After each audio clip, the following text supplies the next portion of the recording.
France ও স্পেনের সাথে শিরোপার লড়াইয়ে টেক্কা দিচ্ছে আর্জেন্টিনা। তিন পরাশক্তির ভিড়ে ব্রাজিলের অবস্থান কোথায়? এই বিশেষ তালিকায় কি ঠাঁই হয়েছে পাঁচবারের বিশ্ব চ্যাম্পিয়নদের? বিশ্বকাপ এখনও মাঠে শুরু হয়নি, মাঠে গড়ায়নি একটা ম্যাচও, সবেমাত্র দলগুলো স্কোয়াড ঘোষণা করেছে। তবে এরই মাঝে সামনে এলো এক চমকে দেওয়ার মতো তথ্য। জানা গেল 2026 বিশ্বকাপ উঠতে পারে কাদের হাতে। আর এখানেই রয়েছে আসল চমক, কারণ তালিকায় 1 নম্বরে নেই বর্তমান বিশ্ব চ্যাম্পিয়ন আর্জেন্টিনা, শীর্ষে নেই পাঁচবারের বিশ্ব চ্যাম্পিয়ন ব্রাজিলও, এমনকি সাম্প্রতিক বছরগুলোতে দুর্দান্ত পারফর্ম করা ইংল্যান্ডও নেই এই তালিকার শীর্ষে। তাহলে কে বা কারা, ফ্রান্স নাকি ইউরোপের আর কোনো পরাশক্তি? কারা তবে জিতবে বিশ্বকাপ? আর সবচেয়ে বড় প্রশ্ন, ব্রাজিল কি অন্তত শীর্ষে 3-এ আছে কি, নাকি জটিল সমীকরণের পেছনে পড়ে গেছে ফুটবলের সবচেয়ে সফলতম দলটি? চলুন ধাপে ধাপে বিষয়টি বুঝে নেওয়া যাক। 2010 বিশ্বকাপের আগে সেই আইকনিক অক্টোপাস পলের কথা নিশ্চয়ই মনে আছে। প্রতিটি বড় ম্যাচের আগে পল বেছে নিয়েছিলেন বিজয়ীর নাম। শেষ পর্যন্ত পলের দেয়া সবগুলো ভবিষ্যৎবাণী সত্যি হয়েছে। এরপর থেকে বিশ্বকাপ আসলেই হিড়িক পড়ে ভবিষ্যৎবাণীর। এবারও তার ব্যতিক্রম নয়। বিশ্বকাপ নিয়ে ভবিষ্যৎবাণীটা এসেছে বিশ্বের অন্যতম প্রভাবশালী বিনিয়োগ ব্যাংক গোল্ডম্যান স্যাক্সের থেকে। হ্যাঁ, ঠিকই শুনছেন, যেই প্রতিষ্ঠান বিশ্ব অর্থনীতি, শেয়ার বাজার কিংবা মুদ্রানীতি নিয়ে বিশ্লেষণ করে, সেই প্রতিষ্ঠান এবার হিসেব কষেছে ফুটবল বিশ্বকাপ নিয়ে। আর তাদের বিশাল ডেটা বিশ্লেষণ বলছে 2026 বিশ্বকাপে সবচেয়ে ফেভারিট একটা ইউরোপীয় দল। গোল্ডম্যান স্যাক্সের এই ভবিষ্যৎবাণী কিন্তু অনুমান ভিত্তিক কোনো কথা নয়, এর পেছনে রয়েছে বিশাল গাণিতিক কর্মযজ্ঞ। 1978 সাল থেকে এখন পর্যন্ত খেলা প্রায় 20,000 আন্তর্জাতিক ম্যাচের তথ্য এখানে ব্যবহার করা হয়েছে।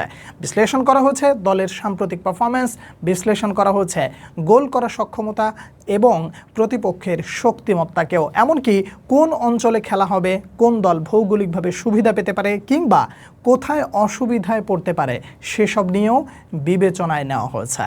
তাদের মডেলের মূল ভিত্তি হচ্ছে এলো রেটিং। এই এলো রেটিং পদ্ধতিটা শুধু জয় পরাজয় দেখে নয়, বরং আপনি কাকে হারিয়েছেন, কিভাবে হারিয়েছেন এবং কতটা ধারাবাহিকভাবে ভালো খেলেছেন, সব কিছু বিবেচনা করে দলের প্রকৃত শক্তিমত্তার হিসেবটা করা হচ্ছে। আর এই হিসেবেই সবচেয়ে বেশি এগিয়ে রয়েছে কারা জানেন? স্পেন। গোল্ডম্যান স্যাক্সের মডেল অনুযায়ী 2026 বিশ্বকাপ জয়ের সবচেয়ে বেশি সম্ভাবনা রয়েছে স্পেনের। তাদের জয়ের সম্ভাবনা ধরা হয়েছে 26%। এখন শুনতে হয়তো বা একটু খুব বেশি মনে হতেও পারে, কিন্তু 48 দলের বিশ্বকাপে এই 26% কিন্তু মোটেও কম নয়, বরং বিশাল বলা চলে। কিন্তু এখন প্রশ্ন আসতে পারে, স্পেন কেন? এই প্রশ্নের উত্তরটা পেতে গেলে স্পেনের সাম্প্রতিক কয়েক বছরের পারফরমেন্সের দিকে ফিরে তাকাতে হবে। লুইস দে লা ফুয়েন্তের এই স্কোয়াড যেমন অভিজ্ঞ ফুটবলাররা রয়েছে, তেমনি আছে লামিন ইয়ামাল, গাভি, পেদ্রিদের মতো তরুণ তারকাও। মিডফিল্ডের দিকে তাকালে সেখানে দেখবেন বল কন্ট্রোল, পাসিং ফুটবল এবং আক্রমণ ভাগে ধারাবাহিক গোল করার ক্ষমতা। সব মিলিয়ে স্পেনকে বর্তমানে বিশ্বের সবচেয়ে ভারসাম্যপূর্ণ দলের একটি বললে মোটেও ভুল হবে না। আর গোল্ডম্যানের বিশ্লেষকদের চোখে দলের স্কোরিং ট্যালেন্ট বা গোল করার সামর্থ্য স্পেনকে অন্যদের থেকে অনেক বেশি এগিয়ে দিয়েছে।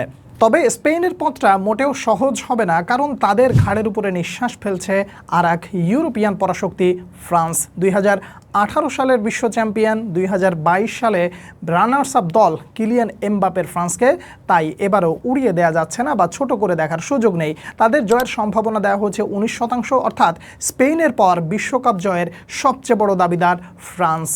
ইউরোপের দুই পরাশক্তির পর নাম রয়েছে বর্তমান বিশ্ব চ্যাম্পিয়ন আর্জেন্টিনার। লিওনেল মেসির হাত ধরে 2022 সালের বিশ্বকাপ জয়ের পর স্বাভাবিকভাবেই অনেকেই ভেবেছিলেন আর্জেন্টিনাই হবে সবচেয়ে বড় ফেভারিট, কিন্তু গোল্ডম্যান স্যাক্সের হিসেব বলছে একেবারে ভিন্ন কথা। তাদের মডেল অনুযায়ী আর্জেন্টিনার জয়ের সম্ভাবনা 14%। এবার আসা যাক সেই প্রশ্নে, যেটার উত্তর জানার জন্য হয়তো অনেকে অপেক্ষা করছেন। এই তালিকায় ব্রাজিল কোথায়? পাঁচবারের বিশ্ব চ্যাম্পিয়ন, বিশ্বকাপের ইতিহাসে সবচেয়ে সফলতম দল, যেই দলকে বাদ দিয়ে বিশ্বকাপ কল্পনা করাই যায় না, সেই ব্রাজিলকে গোল্ডম্যান স্যাক্স কতটা সম্ভাবনা দিয়েছে জানেন? উত্তরটা শুনলে ব্রাজিল সমর্থকদের জন্য কিছুটা হতাশাজনক হতে পারে। তাদের হিসেব বলছে ব্রাজিলের বিশ্বকাপ জয়ের সম্ভাবনা মাত্র 8%। হ্যাঁ, ঠিকই শুনছেন, মাত্র 8%। যেখানে স্পেনকে দেওয়া হচ্ছে 26%, সেখানে ব্রাজিলকে 8% দেওয়াটা কি আসলেই ভুল হলো? এই প্রশ্ন এই মুহূর্তে আপনার মধ্যে আসতেই পারে, এতে কোনো সন্দেহ নাই। তবে একটা বিষয় পরিষ্কারভাবে ধরা হচ্ছে, কার্লো আনচেলত্তির এই দল মোটামুটি নিজেদেরকে এমন একটা জায়গায় নিয়ে যেতে পারে, ভক্ত হিসেবে বলেন বা যেভাবেই আপনি বলুন না কেন, তারা সেমিফাইনাল পর্যন্ত যেতে পারে, এমনটাও ধারণা করা হচ্ছে। গোল্ডম্যানের মডেল অনুযায়ী সেমিফাইনালে দেখা মিলবে আর্জেন্টিনা এবং ব্রাজিলের মধ্যকার সুপার ক্লাসিকো। অন্যদিকে আরেক সেমিফাইনালে মুখোমুখি হতে পারে স্পেন এবং ফ্রান্স। তাহলে প্রশ্ন থেকে গেল, ফাইনাল কারা খেলবে? গোল্ডম্যান স্যাক্সের মতে ফাইনালে মুখোমুখি হতে পারে কারা জানেন?